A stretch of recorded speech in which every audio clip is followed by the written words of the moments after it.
Have you ever found yourself sitting at home thinking, I'd love to have more friends, but where do I even start? Maybe you've told yourself, it's too late to meet new people, or I'm just not the outgoing type. Well, let me stop you right there, because building meaningful friendships after 70 isn't about being the life of the party or forcing yourself to be someone you're not. It's about small, intentional steps that feel good and work for you. And today, I'm going to share some of my favorite ways to do just that, even if you're shy or feel like it's been ages since you made a new friend. Sound good? Let's dive in. First, let's talk about why this matters. As we get older, life changes. Kids move away, careers wind down, and sometimes friends move or pass on. But here's the thing, connection isn't just a nice to have, it's a need. Studies show that strong social ties can boost your mood, sharpen your mind, and even help you live longer. But here's the best part, you don't need a huge circle. Just one or two meaningful friendships can make all the difference. So whether you're naturally shy or just feeling rusty, these tips are designed for you. Let's start with something simple, something you can do today without even leaving your neighborhood. Way number 1, start with tiny, everyday interactions. Now I know what you're thinking. Chatting with strangers? No thanks. But hold on, this isn't about giving a speech or sharing your life story. It's about little moments that add up. For example, when you're at the grocery store, smile at someone in the produce aisle and say, "Those peaches look perfect. Have you tried them before?" Or if you're walking your dog, ask a neighbor, "What's your pup's name?" Oh. These micro conversations are like planting seeds. They might not bloom into friendship overnight, but they create opportunities. And the more you practice, the easier it gets. Here's a story I love. My friend Martha, who's 78, told me she felt lonely after her husband passed. One day she started complimenting one person every time she went out. A cashier's earrings, a man's hat, a teenager's colorful sneakers. Not only did it brighten their day, but over time, those tiny interactions led to real connections. One woman she complimented at the library turned out to be a fellow mystery novel fan, and now they meet monthly for coffee and book swaps. So don't underestimate the power of a kind word. It's like a friendship warm-up. Now, way number 2, lean into what you already love. Think about your hobbies or interests, gardening, painting, chess, cooking, even bird watching. There are groups everywhere for these things, both in person and online. And here's why this works. When you're focused on an activity, the pressure to make friends melts away. You're just sharing an experience, which naturally leads to conversation. For example, join a weekly knitting circle at the library or sign up for a local gardening club. If you're tech-savvy, try a virtual book club. The key is to pick something you genuinely enjoy so it feels like fun, not homework. Let me give you an example. My neighbor Frank, who's 72, told me he'd always wanted to learn guitar but felt too shy to take a class. Finally, he signed up for a beginner's group at the senior center where everyone was nervous. By the 3rd week, they were laughing about their rock star dreams and even planning a casual jam session. Frank said, "We weren't there to impress each other. We were all just trying not to play the wrong chord." That shared vulnerability, that's friendship fuel. Now maybe you're thinking, but what if I try these things and it doesn't work? Here's my answer. That's okay. Not every interaction has to lead to a lifelong bond. The goal is to open doors, not force yourself through them. And remember, most people your age are craving connection too. They're just waiting for someone to make the first move. So why not let that someone be you? We've covered 2 powerful ways to start building friendships: small daily interactions and leaning into your interests. And trust me, we're just getting started. There are so many creative, low-pressure ways to connect. And I can't wait to share more with you. So pour yourself another cup of tea, and let's keep going. You know, one of the things I've learned about making friends later in life is that it doesn't always require grand gestures. Sometimes it's about showing up in spaces where connection happens almost naturally. And that brings us to way number 3, give back and gain so much more. Now, I'm talking about volunteering. But wait, before you think, I don't have the energy for that, hear me out. Volunteering doesn't mean committing to a 40-hour week. It could be as simple as helping sort books at the library once a month, serving meals at a community kitchen, or even mentoring a young person online. And here's the magic. When you're working side by side with others toward a shared goal, friendships often bloom without effort. Take my friend Helen, for example. She's 76 and told me she felt invisible after retiring. Then she started volunteering at a local food pantry, just 2 hours a week. At first, she'd quietly stock shelves, but over time, she bonded with another volunteer, Rita, over their shared love of baking. Now they swap recipes every Thursday and even host a monthly pie night for the pantry staff. Helen said, "I thought I was there to help others, but really, they gave me my spark back." So, if you're unsure where to start, think about causes you care about.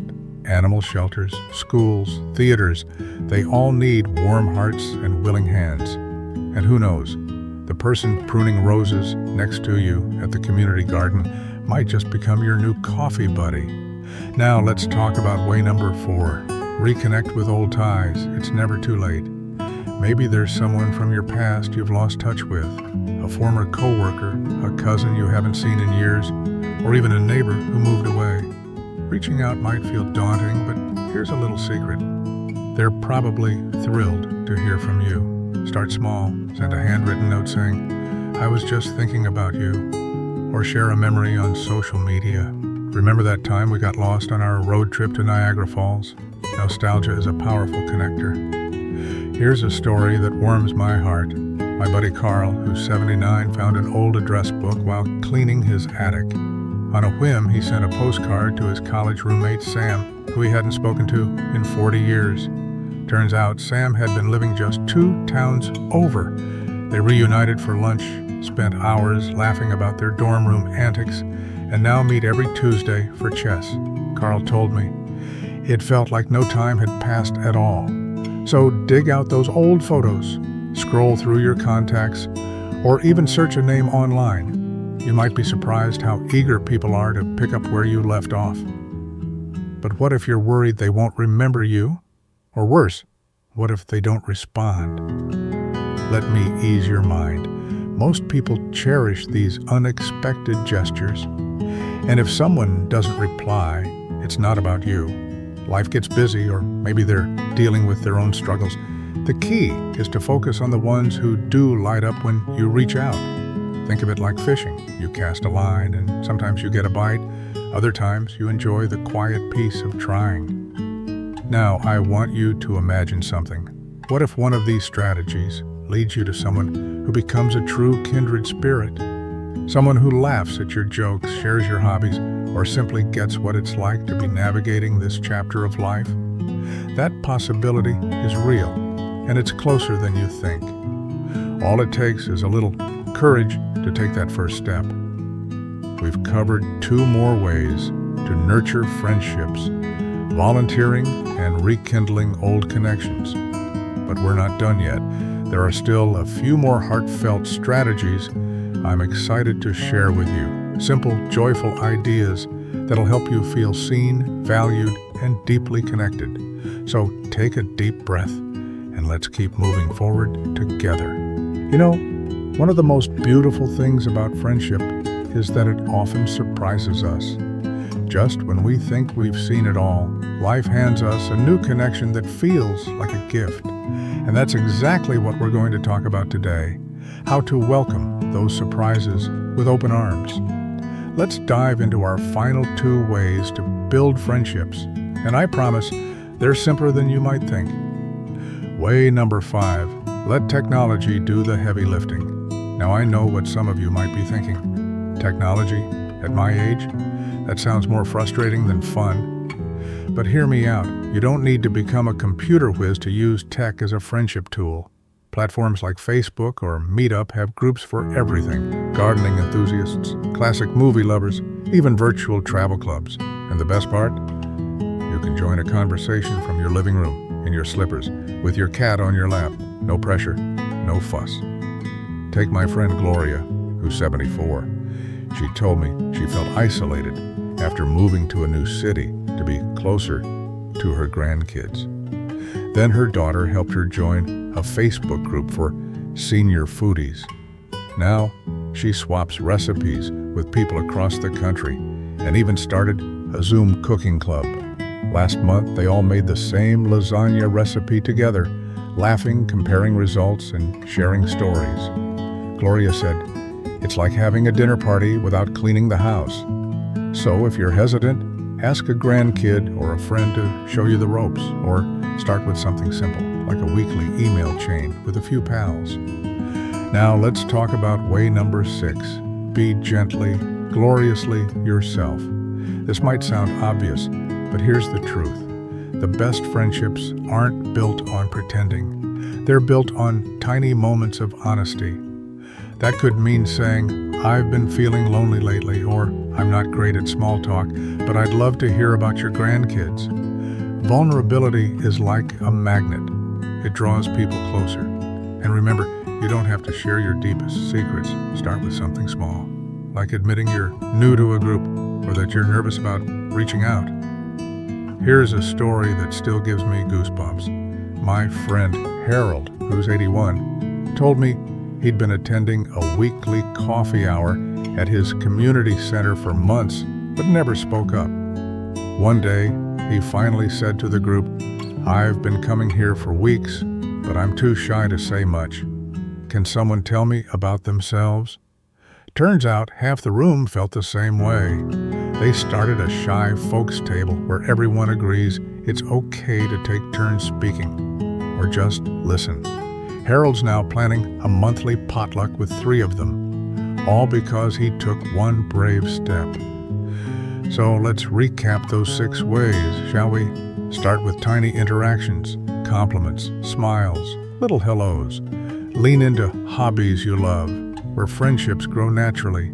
Give back through volunteering and watch connections blossom. Reconnect with old ties. You'd be amazed how ready people are to pick up where you left off. Use technology as your ally, even in small doses. And finally, let yourself be seen. Not perfect, not polished, just authentically you. Now, I want you to imagine something. A year from now, you could be sitting across from someone who makes you laugh until your sides hurt. Someone who texts you out of the blue to say, "This reminded me of you." Someone who feels like sunshine on a cloudy day. That future is possible, and it starts with one tiny step. Maybe today, you'll send a message to an old friend, or maybe you'll smile at a stranger at the park. Whatever it is, trust that it matters. I'd love to hear your stories in the comments. Have you reconnected with someone recently? Tried a new hobby group? Or maybe you've got a tip I didn't mention. Share it below. You might inspire someone else to take that first step. And if this video resonated with you, hit that like button and subscribe. We're here to help you live your most vibrant, connected life, one conversation at a time. Remember, friendships aren't about numbers, they're about moments. And you, my friend, deserve all the joy those moments can bring. Here's to your next chapter, and the wonderful people who'll share it with you.